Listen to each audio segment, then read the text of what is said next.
کتاب النکاح ربط د کتاب النکاح مخکې سره دا مخکې ذکر شو. د نکاح لغوي اصطلاحي معنا حکم د نکاح دا خبرې پرون ذکر شوی. الفصل الاول عن عبد الله بن مسعود رضي الله تعالى عنه قال قال رسول الله صلى الله عليه وسلم يا معشر الشباب من استطاع منكم الباءة فليتزوج فإنه أغض للبصر وأحسن للفرج ومن لم يستطع فعليه بالصوم فإنه له وجاء. حدیث کی ترغیب الى النکاح دے او فوائد د نکاح ذکر کئی او کچا د نکاح طاقت نہیں د هغه د پاره علاج ذکر کئی. علاج د چا د پاره ذکر کئی چې چا د نکاح طاقت نہیں. دا درې مسئلے حدیث کی. رسول الله صلی الله علیه وسلم فرمائی یا معاشر الشباب اے ټوله د نوجوانانو من استطاع منکم الباءة چاچه طاقتی پتا سو کہ الباءة دا اسباب د جما فلیتزوج دے دی نکاو کی فإنه اغض للبصر زکا دا نکاح کتکون کی دا سترگو لرا سترگی بدی خکتی پردو خزل بنکور و احسن للفرج او خح حفاظت کون کی دا شرمگاه بدی محفوظی او شیطان خطاله د دې دوه لارو ناراضي د فرج ناراضي او د فم ناراضي. تاسو په پوښتنه نو یو لار خو به بند شي چې فرج دی. ومن لم يستطيع عليه بالصوم او چا چې طاقت نه د اسباب د نکاح عليه بالصوم په د لازمه ده چې روجي ونیسي فإنه دا روجي له د پاره وجا د شهوت تماته دلو سبب دی. الکه حدیث په مطلب پوښتای معاشر چاته وای معاشر هغه ډلې د خلکو ته وای چې په یو وسط کې شریک لکه شباب شو شيوخ شو ابنا شو. ابنا په وسط د بنوت کې شریک دي شيوخ په وسط د شیخوخت کې شریک دي او شباب چې په وسط د چا کې شریک دي. تاسو په پوښتنه نو دې ته معاشر وي چې په یو وسط کې سره شریک. شباب د شاب جمع ده. شاب چاته وي د بلوغ نه 1.5 کلو پورې د شباب زمانه ده 1.5 پورې. نو دې خلکو ته د نبی کریم صلی الله علیه وسلم خطاب یا معاشر الشباب من استطاع منکم الباءة چاچه طاقتی پتا سکے الباءة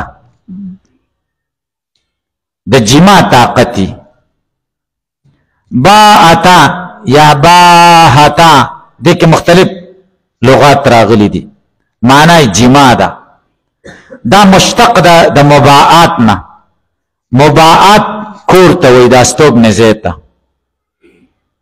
ستاوی دا ستوب نزه تم چې څوک نکاح کوي دا ستوب نزه به ورته برابرۍ کړه.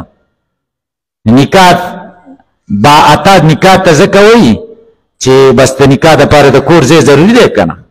تاسو پرې پوه شئ که پرې پوه نه شئ ځای به ورته برابرۍ چې ځای نه وي نو څنګه به واده کړي. دا سلیمان علیه السلام دا خو په دې مرغانو په دې خبرو باندې پوهېده که نه نو یو چرچڼه وه دې ناس تر مرګرو سره وی خندل چرچڼه دا چرچڼ دې بر سره چنګيږي یو بلتا نو دو خندل دې مرګرو ته څنګه دی و خندل وای دا چرچڼ ورته وای چرچڼې ته چې واده را سره وکړې مې خوښای وای چرچڼ ورته چې ستا کور کم دی چې ته به اوسېږو وای چرچڼ ورته وای چې د شام کومه بنگله دی خوښي هغې کې به تاله ځای درکم. تاسو په پوه شئ نو بیا سلیمان علیه السلام او فرمایل کل خاطب کذاب هر خطبه کوونکی دروغجن دی.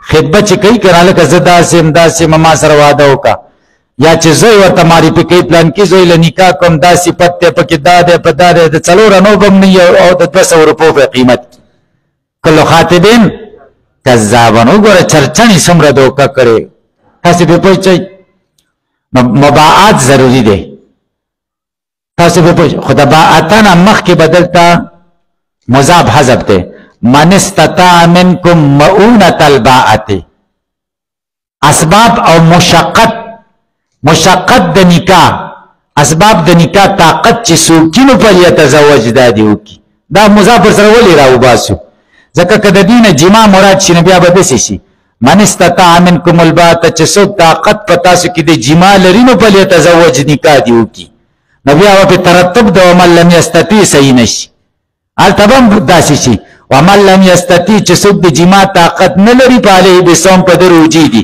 نو د جما طاقت څنګه یغه روجی چلنی سی هغه به رجوع خدای بخله ده رجوع له ضرورت ته لکه به پوښتې ما التخو مباعات ضروری ده نه د دې وجنه چې هغه ترتب په صحیح شي فانه دا فائدې د نکاح دي فانه اغض للبصر دا خخ کتکون کې د سترګو حفاظت پدې وشي واحسن للفرج او خه حفاظت کوون کې د شرمګاه ده شرمګاه به محفوظي ومن لم يستطيع چې چا طاقت نه مؤونة الباءت د مشقت د نکاح طاقت نه نسدیو کی نو فارغ بسام پددی لازم دی په د باندې روجی نیول فانه له وجا یقینا دا روجی د لپاره کسر شهوت ته چي دي وجا په کسر د واو او مت سره کسر شهوت ته وي اصل کې وجا دی ته وي چې ساروي راونی سي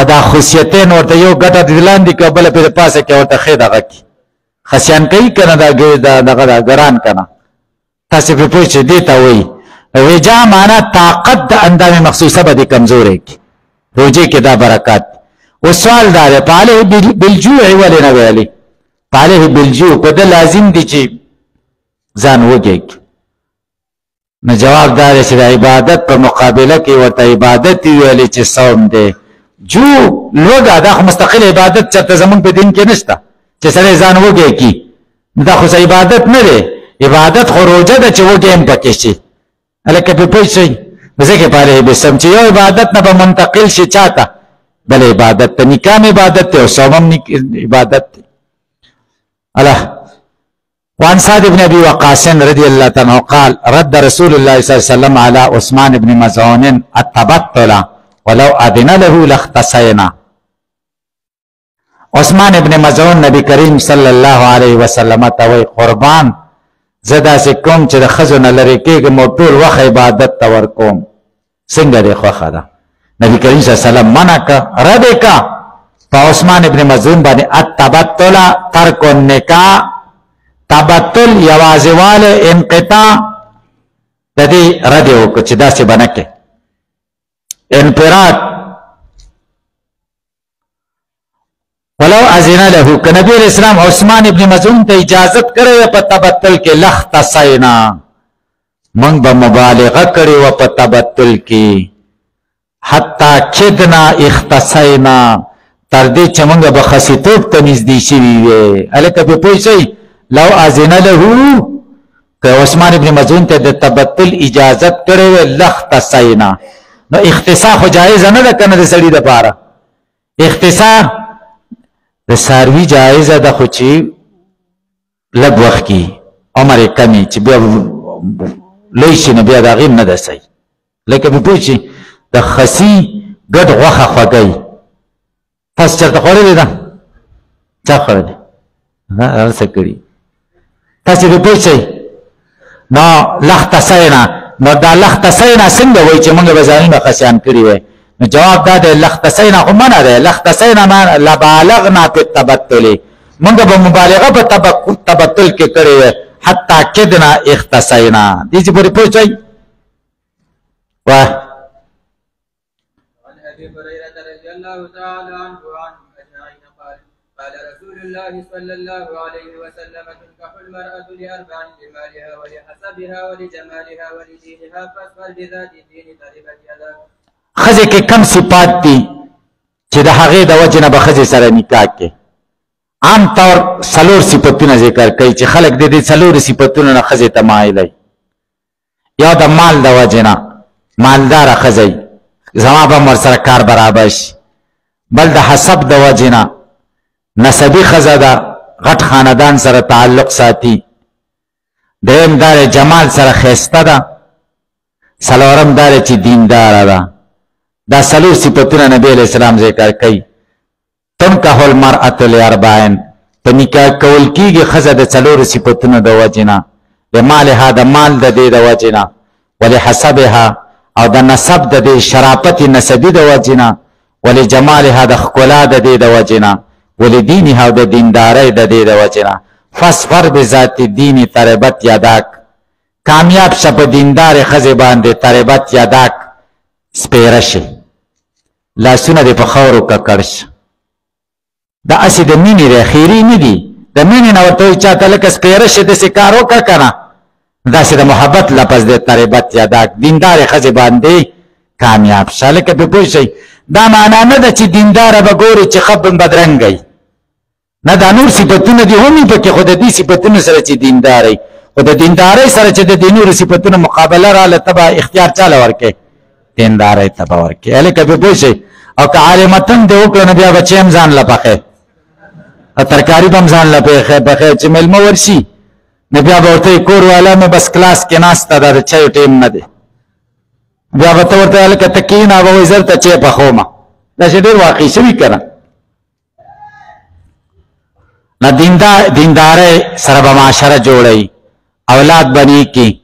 ځکه چې یوه ښځه د یو د سړي اصلاح د فرد اصلاح ده، او د ښځې اصلاح دا د معاشرې اصلاح ده، یو معاشره ورسره جوړېږي. واه وعن عبد الله بن عمرو رضي الله تعالى عنهما وعنهم اجمعين قال قال رسول الله صلى الله عليه وسلم الدنيا كلها متاع وخير متاع الدنيا المرأة الصالحة.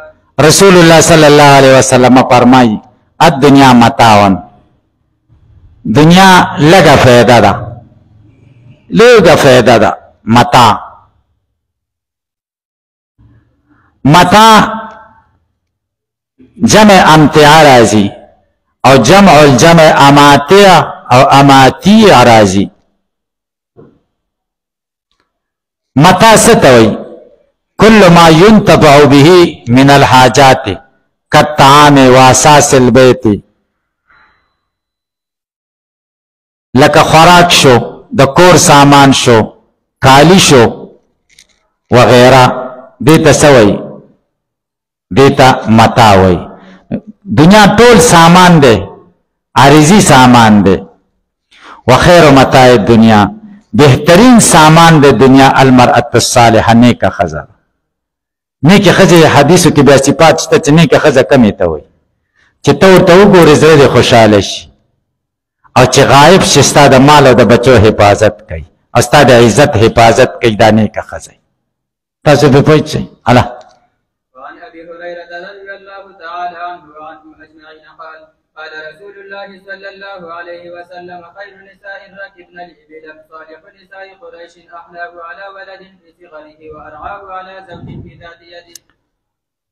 ښځې کې دوه صفتونه ښه بیانوي، چې دوه پکې ښه صفتونه دي. یو دا چې د بچو د تربیت خیال ساتي، شفقت پې کوي. او دویم دا دی چې د خاوند د مال حفاظت کوي. دا نه چې خاوند لاړ شي او دا دلته په کور چور ګډ کړي، داسې نه کوي. رسول الله صلی الله علیه وسلم فرمایي خیر نساء رکبن الابل، بهترین په هغو ښځو کې چې کومې په اوښانو سورېږي. په اوښانو کومې ښځې سورېږي؟ د عربو ښځې. نو معنا دا ده د عربو په ښځو کې بهترینې ښځې کومې دي؟ صالح نساء قریشن، نیکې بیبیانې د قریشو دي. د عربو په ټولو ښځو کې بهترینې ښځې د قریشو ښځې دي. ولې؟ احناه علی ولد فی صغره، ښې شفقت کوونکي دي په بچي باندې په ماشومتوب کې. و ارعاه، ښې رعایت کوونکي دي علی زوجن په خاوند باندې فی ذات یدی، په هغه څه کې چې د خاوند په لاس کې دي. مال خو د خاوند ذات الید دی، د ید شی دی، قبضې شی دی، هغه دی له پرېږدي نو دی ښه حفاظت کوي. د احناه او د ارعاه دا ضمیرونه نساء ته راجي دي په اعتبار د صنف سره. الله وعن أسامة بن زيد رضي الله تعالى عنهما وعنهم أجمعين قال قال رسول الله صلى الله عليه وسلم ما تركت بعدي فتنة أضر على الرجال من النساء. رسول الله صلی الله علیه وسلم فرمای ما نه دی پریخي پس زمانه هیڅ یو فتنه چې ډیره ضررناک کوي په سړو باندې د ښځو نه. ښځې ډیره لویه فتنه ده زمانه وروسته ځکه وویل چې د نبي علیه السلام زمانه خو ډیره فتنې دپه وې د نبي کریم صلی الله علیه وسلم د برکته. وایي زما نه وروسته ټول د لویو فتنو زمانه چې فتنې به پکې راځي لویه فتنه په ټولو کې ډیره ضررناکه د ښځو فتنه ده ځکه د سړو طبیعتونه ښځو ته مایله دي او ګناهونو ته چې کوم دی نیک خلک به او د ښځو ته به نشي ټینګېدی. تاسو به پوه شئ د دې دوو څیزونو ته چې کوم دی پیسو ته او ښځو ته دې ته څوک نشي ټینګېدی. نو د دې نه به ځان ساتل پکار دي چې سړی د دې نه ځان وساتي. هلکه به پوه شئ که به پوه نه دا به نه وایي چې زه بزرګ یم او زه عالم یم او دمون له دې ښځې راځي او به زه به یې دموم او په سینه به ورته لاس ږدم چې بس دا ځای دې دموم. دمګري کوي داسې ما ته چا ویلې ښځه ورته راغلې وه او بس ورته ویل چې دا سینه مې خوږېږي ده ورته ویل چې کولاو که چې دم در واچوم. تاسو ووایئ په ایمان دا جایز دي ښځې سره خبرې جایز دي.